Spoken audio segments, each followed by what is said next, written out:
தாயின் கடைசி பரிசு. வெல்கம் டு எம்கேயு ஃபேமிலி சேனலை சப்ஸ்கிரைப் பண்ணிக்கோங்க, மறக்காதீங்க. தொடர்ந்து இந்த மாதிரி கதைகளுக்கு சேனலை தொடர்ந்து சப்போர்ட் பண்ணுங்கள். பெரிய நகரத்தின் ஆரவாரத்திற்கு மத்தியில் ஒரு கூரை வீட்டில் பழனியம்மாள் என்ற வயதான தாயும் அவளது ஒரே மகன் குமரனும் வாழ்ந்தார்கள். பழனியம்மாளுக்கு பார்வை மிகவும் மங்கலாகிவிட்டிருந்தது. ஆனால் அவளது உலகம் முழுவதும் குமரன்தான். குமரன் ஒரு கூலி தொழிலாளி. அவன் சம்பாதிக்கும் சொற்ப வருமானத்தில்தான் இருவருக்கும் உணவு. குமரனுக்கு தனது தாயின் மீது அளவற்ற பாசம். ஆனால் அவனது சக நண்பர்கள், ஏன் இன்னும் இந்த நகரத்தில் நீ கஷ்டப்படுகிறாய்? பணக்கார நாடுகளுக்கு சென்றால் உன் அம்மாவை இன்னும் நல்லா கவனிச்சுக்கலாமே என்று அடிக்கடி கூறுவார்கள். ஒரு நாள் குமரன் தன் தாயிடம் சென்று, அம்மா, நான் வெளிநாட்டுக்கு போகிறேன். நிறைய பணம் சம்பாதிச்சிட்டு வந்து உனக்கு அறுவை சிகிச்சை செய்து கண்ணொளியை திரும்ப கொண்டு வருவேன் என்றான். பழனியம்மாளின் முகத்தில் இருந்த மகிழ்ச்சி உடனே மறைந்தது. வேண்டாம் குமரா, நான் உன்னை பார்க்காம எப்படி இருப்பேன்? இந்த மங்கலான பார்வையில் கூட நீ என் பக்கத்தில் இருக்கிறது தான் எனக்கு நிம்மதி என்று மன்றாடினாள். ஆனால் குமரனின் மனதிலோ தாயின் நோயை குணப்படுத்த வேண்டும் என்ற எண்ணம் ஆழமாக வேரூன்றி இருந்தது. நான் 2 வருஷத்துல வந்துடுவேன் அம்மா, அதுவரை நீ நல்லா இரு என்று சொல்லிவிட்டு தாயின் சம்மதம் இல்லாமலேயே அவன் விமானம் ஏறினான். வெளிநாட்டில் குமரன் கடுமையாக உழைத்தான். தனது செலவுகளை குறைத்து தாயின் அறுவை சிகிச்சைக்கான பணத்தை மட்டும் அனுப்பி கொண்டிருந்தான். அவனது கடிதங்கள் அடிக்கடி வந்தன.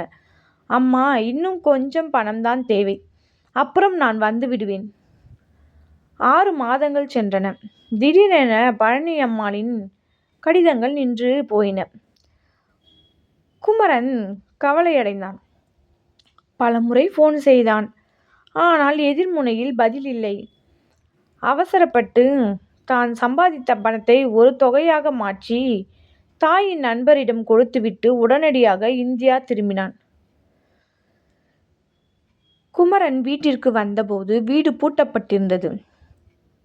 அக்கம் பக்கத்தினர் அவனிடம் வந்து, குமரா, உன் அம்மா உனக்கு சிரமம் கொடுக்கக்கூடாதுன்னு சொல்லி உனக்கு தெரியாம அனாதை இல்லம் ஒன்றில் சேர்ந்துக்கிட்டாங்க. 4 நாளைக்கு முன்னாடி அவங்க அங்கேயே காலமாகிட்டாங்க என்று கண்ணீருடன் கூறினார். குமரன் அதிர்ச்சியில் உறைந்து போனான். அவனது அம்மா அவனுக்கு தெரியாமல் யாருமின்றி தனியாக கண்களை மூடியிருக்கிறார். அவன் அனாதை இல்லத்திற்கு சென்று தாயின் பொருட்களை பெற்றான். ஒரு பழைய துணியில் சுற்றப்பட்ட ஒரு சிறிய பெட்டி இருந்தது. அதனுள் இருந்தது அவன் சிறு வயதில் தாய்க்கு வாங்கி கொடுத்த உடைந்த ஒரு 5ஆம் வகுப்பு பென்சில்.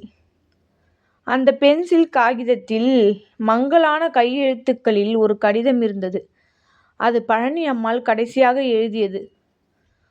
குமரா, உனக்கு நான் பாரமாக இருக்கக்கூடாதுன்னு தான் இங்கே வந்தேன்.